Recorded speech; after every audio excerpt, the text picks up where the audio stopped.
विठ्ठल मंदिरामधील कर्मचाऱ्यांना चिकन मसाल्याच्या पाकिटाची भेट देण्यात आली आहे। दिवाळी निमित्तानं हे किटचं वाटप करण्यात आलं आणि त्यामध्ये चिकन मसाल्याच्या पाकिटांचा समावेश आहे। बीव्हीजी कंपनीनं सुरक्षा रक्षक आणि इतर कर्मचाऱ्यांना मसाल्याचं किट भेट म्हणून दिलं। यावरून मंदिर समितीने बीव्हीजी कंपनीला नोटीस बजावली आहे। बीव्हीजी कंपनीवर कारवाई करा, शिरवळकर महाराजांनी ही मागणी केली आहे।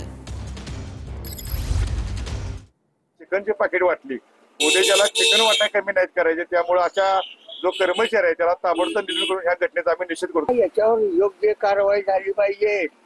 कुणी वाटले त्याला आणा बोलवून आणि त्याच्यावर कारवाई करा। अशा गोष्टी घडणं म्हणजे योग्य नाही। सदरची घटना लक्षात आल्यानंतर ताबडतोब कंपनीला ते वाटप थांबवलेलं आहे। कारण जरी त्यात मसाले असले तरी त्याच्यावरती जे छायाचित्र आहे ते आक्षेपार्ह आहे। सदर कंपनीला कालच मंदिर समितीमार्फत नोटीस सुद्धा दिलेली आहे आणि निश्चितच त्याच्यावरती कारवाई केली जाईल।